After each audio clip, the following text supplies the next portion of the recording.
as an age action volunteer back in last September, 12 months, and before the pandemic we used to have one student per one tutor.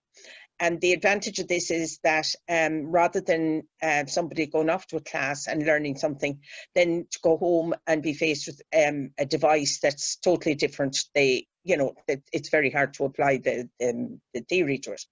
So one student per one tutor for one student is wonderful, because they bring in their own device and you actually work with them on their device so that they can go home and we repeat it until we're happy that they're until we're happy that they're able to do what they want to be able to do.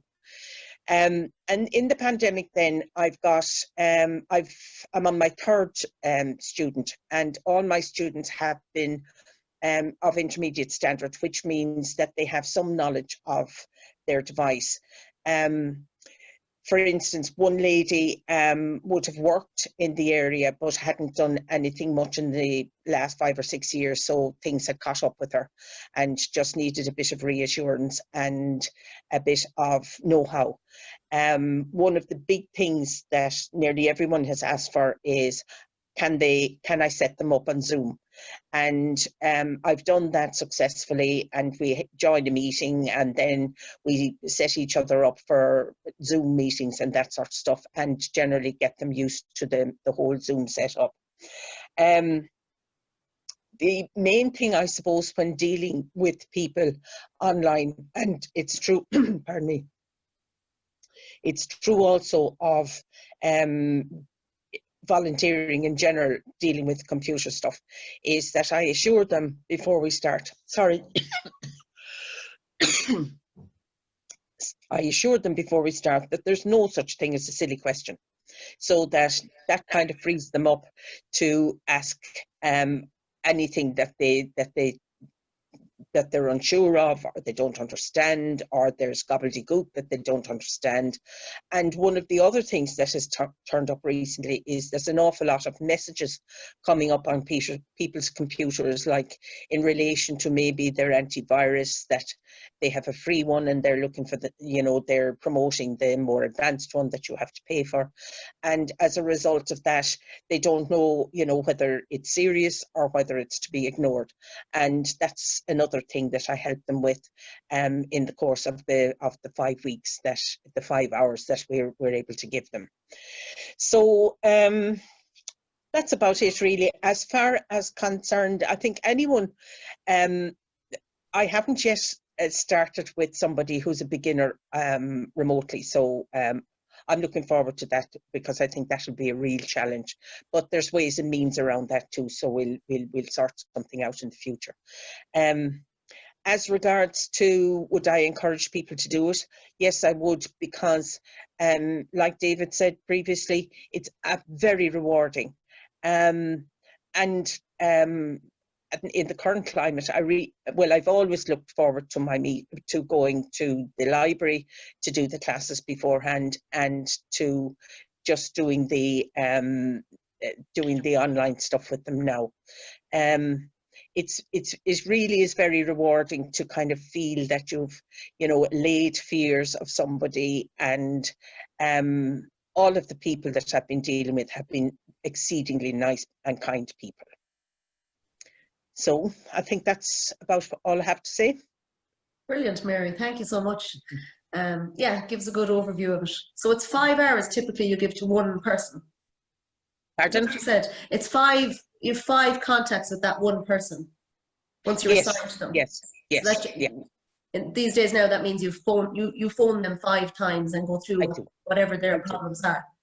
So yeah, and we usually would set up a time in a day. So my current person, I'm ringing her at 10:30 on a Monday, from 10:30 to 11:30, and I'll do that for five Mondays. And if there's a problem with time or whatever with them, I'm totally flexible, and so is everybody else. So last weekend, my poor person was hoping to go to from Dublin, was hoping to go to a christening in Cork, but that kind of got hit on the head. So we had discussed if she was going that she mightn't be back in time for the class. And I said, no problem, we'll just sort out another time that would be suitable to both of you. Right, yeah. And it sounds like the main thing you need probably is patience. I can imagine doing it over the phone. You need to be really patient. Yes, patience is required, all right. But then it's only for an hour, so you can afford to be patient for an hour. Yeah, and it must be very rewarding. It is. And basically, once anyone has, who would be able, I mean, my background is in this stuff, but, anybody who kind of, you don't have to have a huge knowledge to be volunteering for this, because once you're kind of able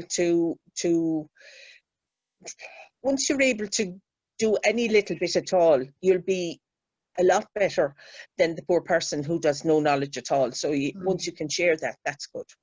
Yeah, you figure it out. Yeah. Anybody else got any questions for Mary? Mary? No questions? Mary, you've done a great job, so. Just to, if you're teaching someone that knows nothing, if you've a little bit, you can share your little bit, and that's possibly give them the confidence to try.